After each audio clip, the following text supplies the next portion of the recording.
ওই ডাক বড় ভালোবাসি। কেমাইরা তুই ডাক ভালো না আপনি ডাক ভালো? তুই ডাক ভালো না আপনি ডাক ভালো? কোনটা ভালো? তুই না আপনি? কি তুই ডাকি ভালো না আপনি ডাক বেশি ভালো? হ্যাঁ হ্যাঁ, তুই ডাকটা আপন আর আপনি ডাকটা হলো পর, দূরের মানুষ। এই জন্য রাখালেরা কৃষ্ণকে তুই বলে ডাকতেন। তাই বলে এই জন্য রাগ করেছিস? কোনোদিন মধুর করে ডাকিনি, তুমি বলে ডাকিনি। কৃষ্ণ বলছে না, আমি ওই ডাকি ভালোবাসি, ওই ডাকের লাগি সোনার গোলক ছাড়ি, এইভাবে ডাকবি। তুই ডাকটা বেশি আপন। তাই সখা, এ সখা, ওরে কি করিব, একদিন ননি খেয়ে লুকাইছিলাম, আমার মা যশোদা আমাকে দেখতে না পেরে বারবার মরতে গেলেন। তাহলে মা এত ভালো বাসে। বাবারা, মায়ের মতো কেউ নেই, তাই আমার মাকে আমি ত্যাগ করে যাব না। একটি মাকে হারাই আর একটা মা পেয়েছি। আমার ভুলের জন্য যদি আমার মা মারা যায়, আমি আর মাকে মা বলে ডাকতে পারবো না।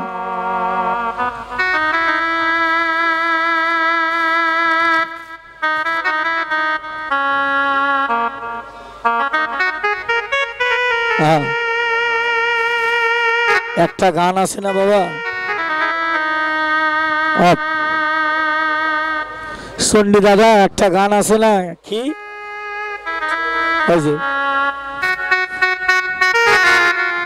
ওটা না, ও পরের জায়গা পরের জমি ঘর বানায় আমি, আমি তো সেই ঘরের মালিক নই। কেন বললাম? জায়গা আমার, মাইকও আমার, কিন্তু বাজানোর ক্ষমতা নেই। ওদের মাইক জোরে বাজুক, তাতে সমস্যা নেই, আমার মাইক তাই না? তাহলে কোন জায়গাতে আমরা বসত করি?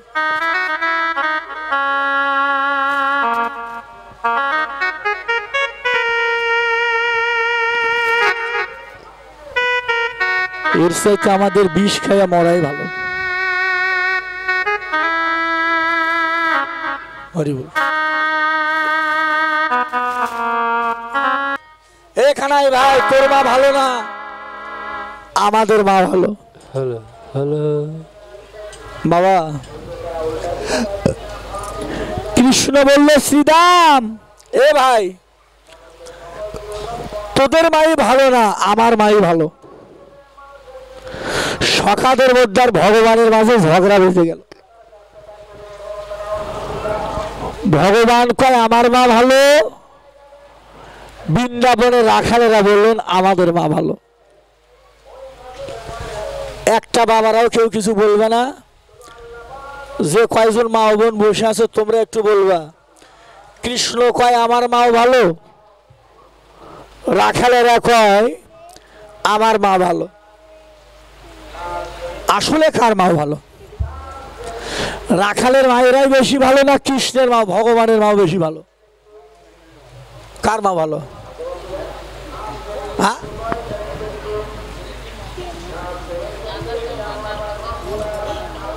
কি কইলেন? যার যার মা তার তার কাছে ভালো। বাবা, যার মা তার কাছে ভালো হলে তো আমিও বুঝি, যার মা তার কাছে ভালো। আপনি ইউটিউব খোলেন, মাস দুয়েক হয়ে গেল আমাদের বগুড়ার ঘটনা। শহীদ যে মেডিকেল কলেজ হাসপাতালে একটা নবজাতক শিশু ডাস্টবিনের মধ্যে ফেলে রেখে মা চলে গেল। এখন কর ওর মাও কি এখন কে? আপনারা কইছেন যার মা তার কাছে ভালো, ও তো মা, ও তো মা। তাহলে মাকে কেন ফেলে গেল, সন্তানকে ফেলে গেল? তাহলে আমার মনে হয় সব মাই মা নয়। তাই তো।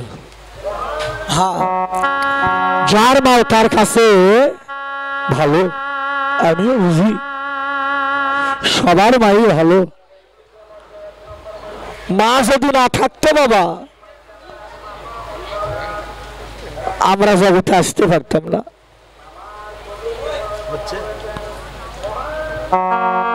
সিদাম বললো কানাই তোর মা ভালো, আসতে মা কথা বলো না, মাও মাও। আরে এই দিক চাপে আসো, তো সামনে তো জায়গা আছে, আসো আসেন আসেন, সামনের দিকে আসেন। আরে টাকা দেওয়া লাগবে না, ওই ভয় করেন না। যার দেহে প্রাণ আছে তার দেহে আমি আছি, গীতার কথা। তাহলে ওর ভিতরে ভগবান আছে। তাই সকালে তাহলে তোর মায়ের তুই ব্যাখ্যা কর, কি করে ভালো? আমার মা ভালো, অনেক ভালো। কারণ এই মা কে ছিল বাবা? এই মা ছিল সত্য যোগে মা ধরা দেবী। ধরা ধরা নারায়ণ একদিন পরীক্ষা করতে গিয়েছিলেন।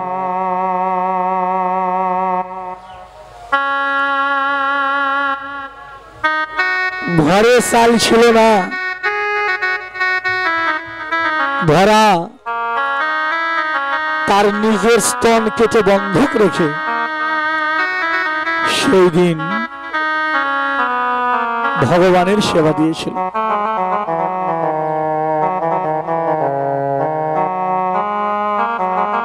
নিজের স্তন কেটে বন্ধক রেখে সেদিন ধরা নারায়ণের সেবা দিল। নারায়ণ বলল মা, আমি ভগবান হয়ে তোরে কথা দিলাম, এই সত্য যে আমি নারায়ণ, আমি ঋণ শোধ করতে পারবো না। সত্যের পর আসবে ত্রেতা, আমি রাম হব, আমি রাম হয়েও তোর ঋণ শোধ করতে পারবো না। ত্রেতার পর আসবে দাপর, দাপর যুগে আমি তোরে জন্ম দেব বৃন্দাবনে, তুই অভিমা যশোমতী। আমার জন্ম হবে দৈবিক রুদ্রে, আমি তোর ঘরে প্রতিপালিত হব। তোর এই কাঁচা স্তনের দুগ্ধ পান করে তোকে মা বলে ডেকে আমি সেদিন এই ঋণ শোধ করবে।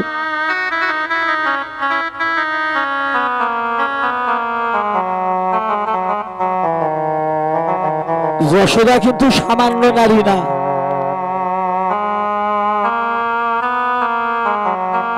একটা ছবির মধ্যে দেখেন নাই যশোদা ভগবানের কান ধরে আছে, দেখছেন? যশোদা গোপালের কান ধরছে। মা, ভগবানের কান ধরা এ কি সামান্য কথা? যে ভগবানের আমরা দেখাই পাই না, আর মা যশোদা তার কান ধরে গোপালকে শাসন করছে। কি আর ননি খাবি? কারণ গোপাল একদিন চুরি করে মায়ের ঘরে ননি খেয়েছিল, তাই মা গোপালকে বেঁধে ধরে মেরেছিলেন। গোপাল বলেছিল মা, আমি কথা দিলাম আমি কোনোদিন আর তোমার ঘরে চুরি করব না।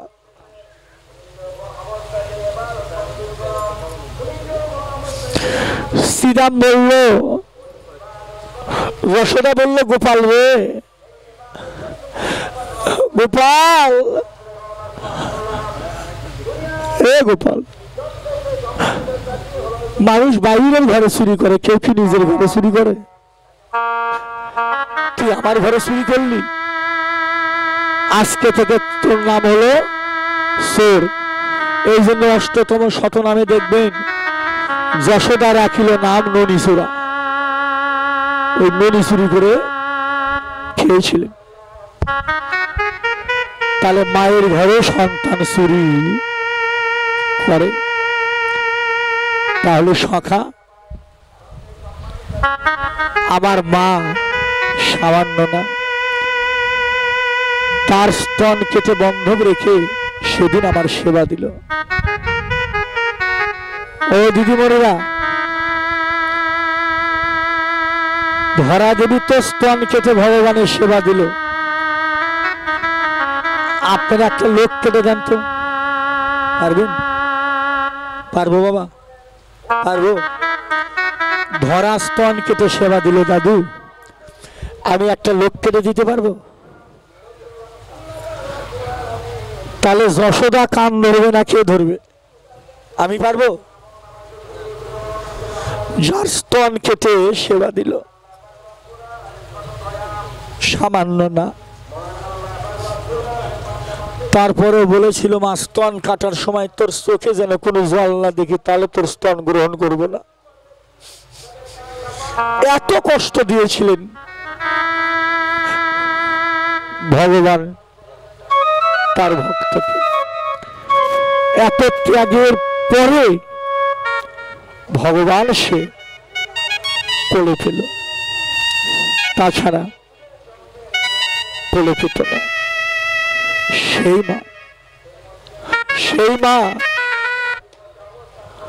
আমার মায়ের মতো দরদি কেউ নাই।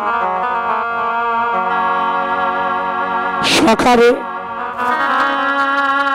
তোদের কাছে একটা মিনতি, তোরা মায়ের নিন্দা করিস না। এই জগতে যারা মা বাবার নিন্দা করে তার মুখ দেখাও ঠিক নয়। পিতা মাতা হলো বর্তমান স্বর্গ, বর্তমান স্বর্গ।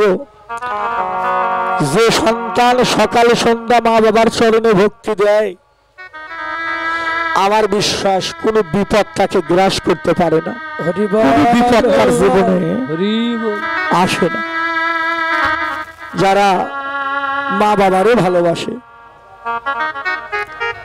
তাহলে ভগবান সেই মাকে ভালোবাসার কথা নিজেও বললেন, সখারে আমি যেতে পারতাম, পারলাম না কেন? আমার মাকে না বলে আমি গোষ্ঠে যাইতে পারবো না। মা যদি অনুমতি দেয় তবে আমি যেতে পারি। তাহলে বাবা ভগবানও মায়ের কথা ভাবে, আর আমরা মা বাবারে চিনি না। মা খেয়ে আছে কি না খেয়ে আছে একবার ভাবিও না। দুর্গা পূজা আসলে নিজের স্ত্রীর জন্য দামি দামি শাড়ি কেনার পয়সা জোটে আমার, আর জনম দুঃখিনী মায়ের জন্য একটা কম দামি শাড়ি কেনার পয়সাও জোটে না। বর্তমান সমাজ, ওই মা বাবা যদি না থাকতো জগতের মুখ দেখতে পারতাম না। সেই মা বাবা এখন আমার কাছে পর হয়ে গেছে, বোঝা হয়ে গেছে। তুমি যত ক্রিয়া কর্ম করো, লক্ষ্মী পূজা, কালী পূজা, দুর্গা পূজা, শিবের পূজা করো, একাদশী করো, মালা জপো, তিলক কাটো, ভক্তি শাস্ত্র প্রমাণ করলেন যে সন্তান মা বাবারে ভালোবাসে না, ভগবান নিজে মুখে কইছে, নারদ রে আমি ভগবান তার কোনো কিছু গ্রহণ করি না যারা মা বাবারে ঘৃণা করে। মা বাবা বর্তমান স্বর্গ, তাই মায়ের কেউ কষ্ট দিও না। কেউ না। যেদিন লক্ষ্মী পূজা হয় দাদা সেদিন বাড়ি থেকে বাড়াইছে কীর্তনে। এর মধ্যে আমার মা কতবার রিং করেছে, মোবাইল ধরলি কাঁদে, বাবা চতুর্দিকে হরতাল, দেখে শুনে থেকে কোনো বিপদ যেন না হয়। এর নাম হলো মায়ের হৃদয়।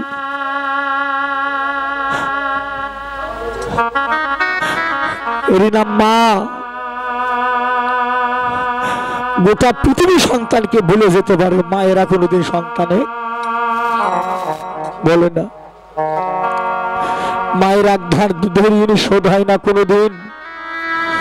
যদি কোনো সন্তান গায়ের চামড়া দিয়ে মা বাবার চরণের জুতো বানিয়ে দেয়, তবু পারে না কোনো সন্তান পিতা মাতার ঋণ শোধ করতে। মায়ের মতো কেউ নেই।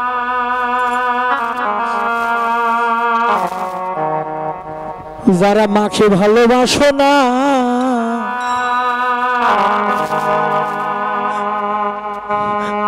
যারা মাকে ভালোবাসো না, তারা আমার গান শোনো না। যারা মাকে অবহেলা করো, মায়ের কষ্ট বোঝো না, তারা আমার গান শোনো না। পৃথিবীর বড় শিক্ষিত যার নাম ছিল বাবা ঈশ্বরচন্দ্র বিদ্যাসাগর, সরস্বতী দেবী যাকে নিজে বিদ্যা দান করেছিল, তিনিও মায়ের ডাকে ভরা নদী, নৌকা ছিল না, মরা দেহ বক্ষে নিয়ে নদী সাঁতরায় পার হয়ে তবু তার মায়ের সঙ্গে দেখা করেছিল। ঈশ্বরচন্দ্র বিদ্যাসাগর জীবনী পড়ে দেখেন। ঈশ্বরচন্দ্র বিদ্যাসাগরের জীবনী পড়ে দেখবেন, ভরা নদী সাঁতরায় পার হয়েছে, পার হয়ে মায়ের সঙ্গে দেখা করেছে। তাহলে এত বড় শিক্ষিত, সেও মা বাবারে ভালোবাসলেন। নিমাই যখন সন্ন্যাসে গেল, নিমাই চৈতন্য খুলে দেখবেন, সন্ন্যাস থেকে আসার পরে তবু তার মায়ের জন্য একটা লাল ভেড়া শাড়ি কিনে এনেছিলেন। ভগবানও তার মাকে ভালোবেসেছেন।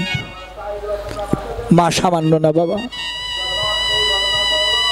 সবাই পর হতে পারে, মা কোনোদিন পর হয় না। খেয়ে থাক না খেয়ে থাক, একটা মানুষকে সুন্দর একটা কথা মনে পড়ছে, একটা মানুষকে 57% আঘাত করলে একটা মানুষ মারা যায়। 57% আমার দাদা জানে, একটা মানুষকে যদি 57% আঘাত করা হয় একটা মানুষ মারা যায়। তোমরা তো মা বুঝো না, জেনে রাখো। আর একটা মায়ের গর্ভে যখন একটা সন্তান থাকে, একটা মা যখন একটা সন্তানকে প্রসব করে, দাদু ভাইয়েরা এটা সবার জানা দরকার, একটা মা যখন একটা সন্তানকে প্রসব করে তখন তার উপর 54% আঘাত চলে। 54%, 57% আঘাত করলে একটা মানুষ মারা যায়। আর মা যখন একটা সন্তানকে জন্ম দেয় 54% আঘাত ওই মা ধারণ করে, আর 3% হলে মা মারা যেত। তবু মা একটা সন্তানের মা ডাক শোনার জন্য কত মা হাসপাতালে জীবনের শেষ নিঃশ্বাস ত্যাগ করে, তবু আমরা সেই মা বাবারে চিনি না। যারা হারাইছে তারা জানে, যারা হারায়নি তারা জানে না। সবাই পর হয়, মা বাবা পর হয় না।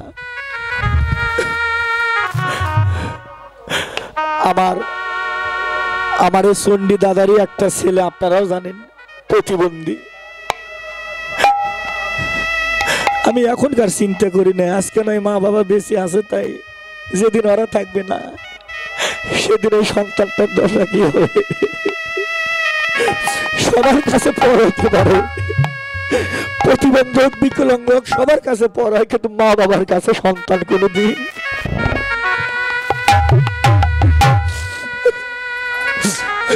পর হয় না। যারা হারায় তারাই জানে হারানোর ব্যথা কি, যারা হারায়নি বোঝে না।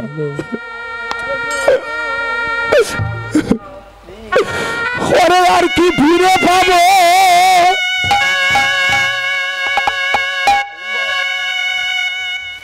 বাবা মা আমরা যারা বসে আছি আমরা কইলে সবাই হারা, কেউ কাউকে না কাউকে হারিয়েছি। কারো মা মারা গেছে, কারো বাবা মারা গেছে, কারো ভাই মারা গেছে, কারো বোন মারা গেছে, কারো ছেলে মারা গেছে, কারো মেয়ে মারা গেছে, কেউ কেউ স্বামীকে হারিয়েছে, বিধবা,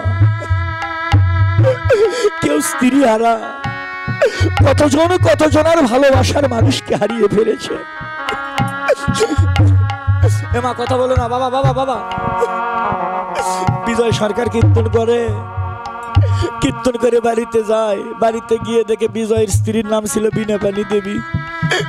বিনাপানি মারা গেছে, তুলসী তলায় শুয়ে রেখেছে। তো ছোট্ট একটা মেয়ে, ও তো বোঝে না। বিজয়ের একটা মেয়ে ছিল, দুইটা ছেলে ছিল। ছেলে দুটার নাম ছিল, একটার নাম ছিল বাদল, একটার নাম ছিল শ্যামল, আর মেয়েটার নাম ছিল মাধবী। বিজয় সরকার গিয়ে দেখে মা তো মারা গেছে, শুয়ে আছে বিজয়ের স্ত্রী। মেয়েটা তখন ছোট্ট আঙ্কুরা দেয়, দুধের শিশু। বিজয় সরকার গিয়ে দেখে মেয়েটা ওর মায়ের বুকের উপর পড়ে দেখে মায়ের স্তনের দুগ্ধ সেবা করে। ও তো জানে না যে মা মারা গেছে, মাঝে মারা গেছে। ছোট্ট মেয়ে তো বুঝে না, ও মায়ের স্তনের দুগ্ধ সেবা করে। বিজয় ওই দিন ওখানে দাঁড়িয়ে তার স্ত্রীকে হারিয়ে বিজয় ওই দিন এই গান লিখেছিলেন, জীবনে জানে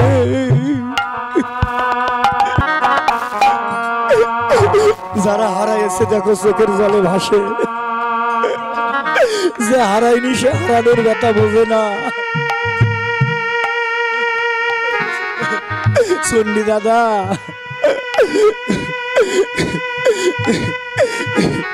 এই জগতে যার মা বাবা নাই, যার মা বাবা মারা গেছে, মনে করবে এই জগতে তার দরদি ভরে গেছে। তার আর দরদি নাই, দরদি ফুরে গেছে। নদীর আমি এক মা হারাই আর একটা মা পাইছি। আমার মাকেও যদি আমি হারাই, আমি মা বলে কারে ডাকবো? তাই আমি আমার মাকে না বলে আমি গোষ্ঠে যাইতে পারবো না। বাবাজিরা, এখানে প্রমাণ, তাহলে ভগবান নিজেও তার মা বাবারে ভালোবেসেছে। পিতা মাতার ঊর্ধ্বে আমি গয়া, কাশী, হরিদ্বার, মথুরা, রামঝোলা, লক্ষ্মণঝোলা, কেদারনাথ, বদ্রীনাথ, যেখানে শিব ছিল, অমরনাথ, মাটির থেকে 120 মাইল উঁচু বাবা, আমি সেখানেও একবার গেছিলাম। আপ ডাউন 17 দিন লাগছে। বনসই দিয়ে উঠতে হয়, বরফের পাহাড়। ওই জায়গাটার নাম হলো জুম্বুন কাশ্মীর, যেটা নিয়ে ভারত পাকিস্তান সবসময় যুদ্ধ চলছে। ওই জায়গায় ওই মন্দিরটা, ওই জায়গাটার নাম হলো অমরনাথ, যেখানে শিবার পার্বতী গোপন তত্ত্বের আলোচনা করেছিল, শিবার দুর্গা। সেই জায়গা বনসই দিয়ে উঠতে হয়, 120 মাইল মাটির থেকে উঁচু।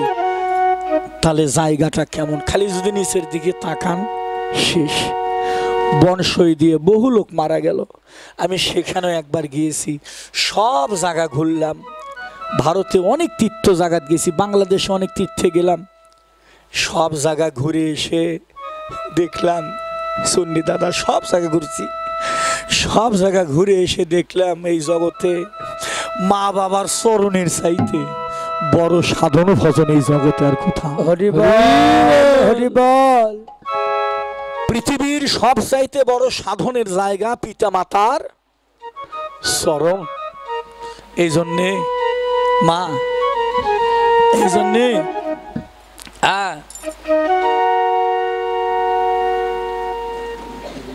দশরথ, অনেকদিন পর একটা কথা মনে পড়ছে। দশরথ বলেছিল কইকেয়ী 33 কোটি দেবতার চরণ পূজা করে যে আমার সামনে প্রথমে এসে দাঁড়াবে, আমি অযোধ্যা রাজ্য আমি তার নামে লিখে দেব। এটা বলেছিল কে? রামের বাবা রাজা দশরথ। কইকেয়ীকে কইছিল। কইকেয়ী করলেন কি? তার ছেলে ভরতকে বলছে, ভরত তোর বাবা বলেছে ৩৩ কোটি দেবতার চরণ পূজা করে যে আগে এসে তার সামনে দাঁড়াইবে অযোধ্যা রাজ্য তার নামে লিখে দেবে। তে বাবা তুই রাতেই চলে যাবি, আর যাই ফুল তোলে ওর নাম কি? মালিনী। মালিনীরে বলেছে কই খেয়ে, শোনো মালিনী, যত ফুল গাছে ফুটবে, খুব গোপন কথা, আমি কোনোদিন আমার ইউটিউব চ্যানেলে 142 মালা ছাড়া আজকের নতুন কথাটা আজকে সবাই শুনবে। কথাটা বলা থাকলে এই কথা আমি কোনো আসরেই বলিনি।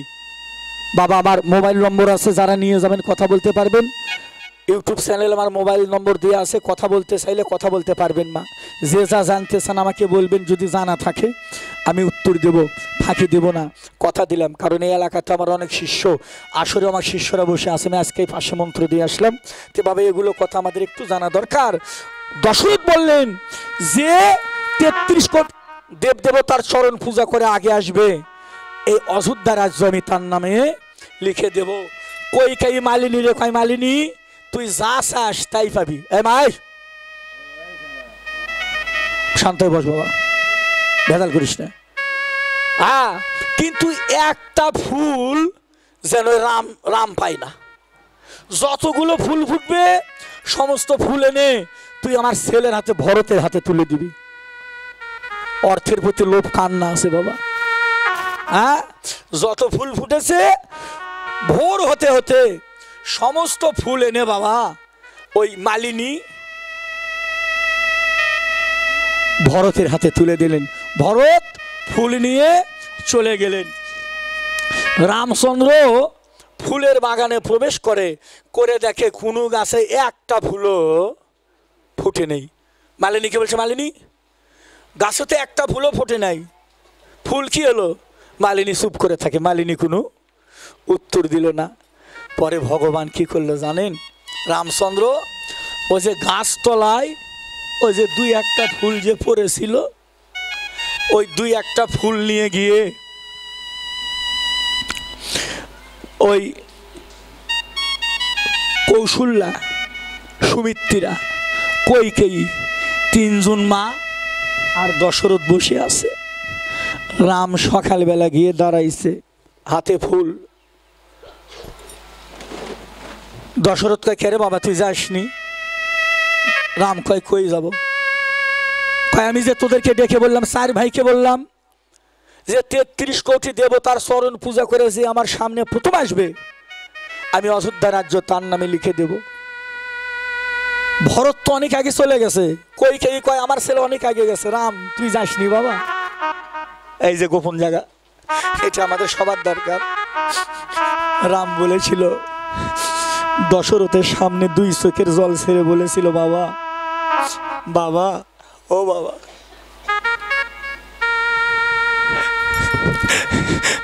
এই অযোধ্যা রাজ্যের আমার দরকার নেই, তবে যদি আমি তোমার ওই চরণখানা পাই, আমার আর কোনো কিছু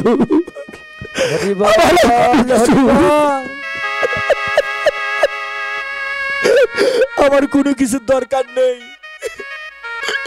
3 জন মাকে জগল করে রেখে, বাবারে রেখে, চোখের জলে ভগবান হয়ে, নয়নের জলে পুষ্প ধৌত করে ভগবান হয়ে মা বাবার চরণে ফুল দিল। যখন ভগবানের এ মা রসগোল্লা মাটির মধ্যে ছাই দেন না, খুব একটা মূল্যবান আলোচনা চলছে। সব হারিয়ে গেল।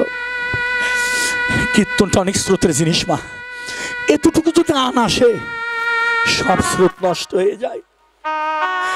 4 জনকে জগল করে দাঁড় করে রেখে ভগবান হয়ে নয়নের জলে পূজা দিলেন। ভরত চলে গেলেন স্বর্গমত্ত পাতাল। 33 কোটি দেব দেবতার চরণে পূজা দিতে প্রথম চলে গেল কোথায়? স্বর্গে। কার কাছে? দেবতা রাজাকে বাবা ইন্দ্র। ইন্দ্রের নিকটে গেল। ইন্দ্রের নিকটে পুষ্প নিয়ে দাঁড়িয়েছে, ইন্দ্রের চরণে ফুল দিবে। ইন্দ্র তো উঠে দাঁড়াইছে, ভরত তুমি? এখানে 4 অংশের 1 অংশের ভগবান তুমি এখানে? কয় বাবা বলেছে তোমাদের 33 কোটি দেবতার চরণ পূজা করেছে, আগে বাবার সামনে যাবে, আমার বাবা আমার নামে অযোধ্যা রাজ্য লিখে দেবে, তাই আমি চরণ পূজা করতে আইছি। দেবরাজ ইন্দ্র কোনো কথা বলে না, চুপচাপ দাঁড়িয়ে আছে, বাক শক্তি যেন বন্ধ হয়ে গেল। ভরত চরণে ফুল দিবে, চরণে ফুল দিতে নিয়ে দেখে ইন্দ্র রাজার চরণ ভরা ফুল। ভরত জিজ্ঞেস করলো, ইন্দ্র এত ভোরবেলা তোমার চরণে কে ফুল দিল? দেবরাজ ইন্দ্র 2 চোখের জল ছেড়ে কাঁদে আর বলে, ভরত তুমি জানো না, যার চরণ পাবার জন্য 33 কোটি দেব দেবতা বসে থাকে, সেই ভগবান রামচন্দ্র এসে আমার চরণ পূজা করে চলে গেল। হরি বল, হরি বল, গোবিন্দ জয় জয় শ্রী গুরু নিতাই গোবিন্দ।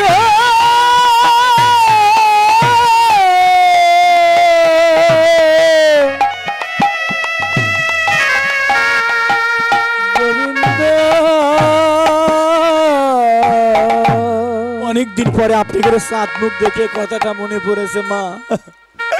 আজকে ভক্ত কম থাকলে আমি শান্তি পাচ্ছি কীর্তন করে, কারণ পরিবেশটা শান্ত আছে, আপনারা ভালো, সবাই ভালো।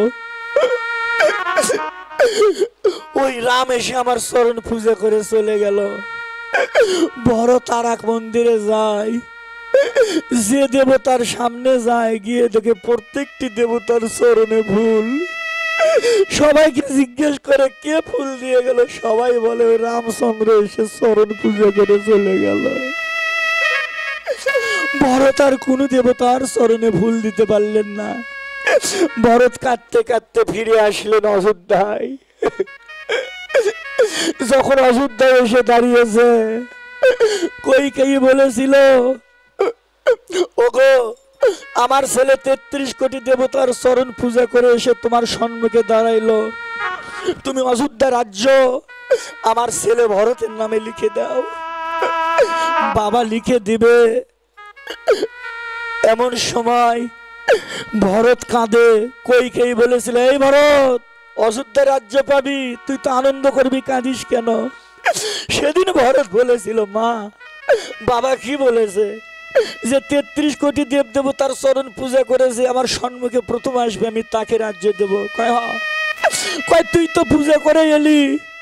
ভরত 2 চোখের জল ছেড়ে বলছে, মা সত্য কথা কি, আমি রাজ্য পাবো না কেন? মা গো আমি কারো চরণে আমি ভুল দিতে পারিনি মা, আমি কোন দেবতার চরণে ভুল দিতে পারিনি। কেন?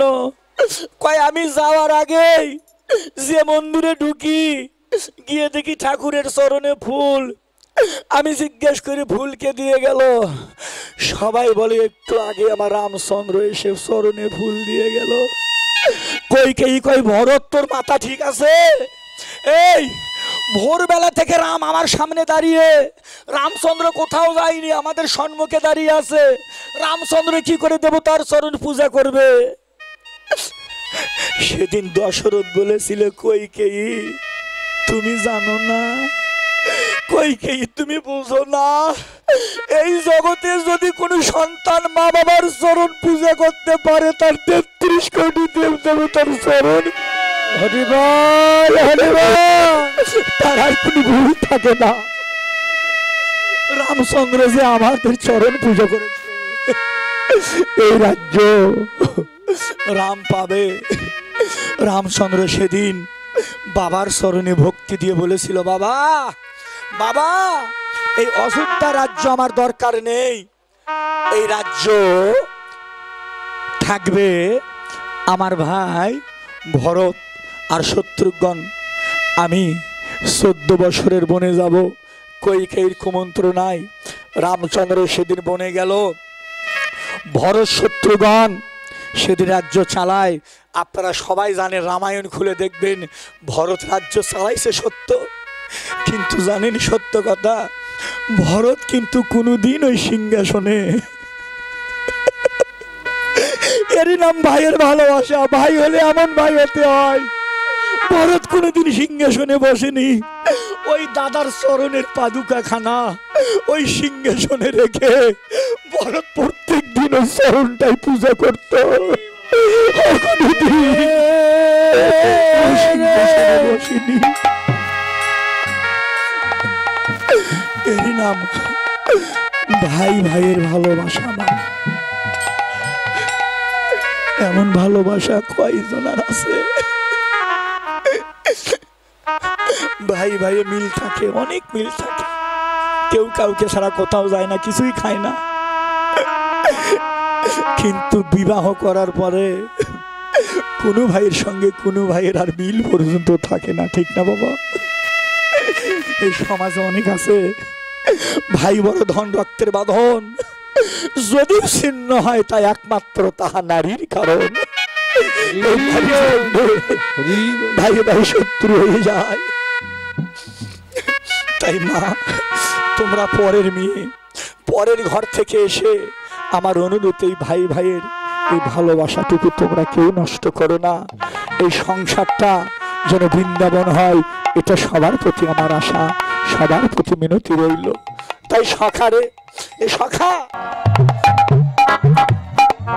তাই গোপালকে সাজায় গোষ্ঠী পাঠিয়ে দেব। আপনারা মা বাবা যারা আছেন, গোপাল সেবার অধিকার সবার আছে।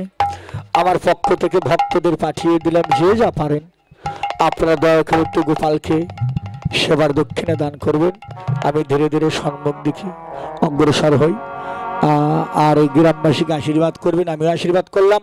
তারা প্রতিটি বৎসরই যেন আরো ভালোভাবে বৃন্দাবন ধাম সাজাইতে পারে, এটুকু প্রার্থনা রাখলাম সবার চরণে। এই অনুষ্ঠান যেন শেষ অনুষ্ঠান। আজা ঘরে কিশোর শুধু মন্ডলী এবং খ্রিস্ট ভক্ত 16 ভর কীর্তন রাজকৈন্য লীলা 3 দিন নিমন্ত্রণ করেছে, নিমন্ত্রণ এবং দাঁত দিয়েছে, নিমন্ত্রণ দাঁত রক্ষা করার জন্য সকল কিছুই ত্যাগ করে আজকে এই বৃষ্টির মধ্যে বসে বসে আজকে লীলা কীর্তন শ্রবণ করতেছেন। সেই বলে কমিটির পক্ষ থেকে বা শুভ সিংহের ভাষীর পক্ষ থেকে আপনাদের আন্তরিকভাবে ভালোবাসা এবং ধন্যবাদ জানাই।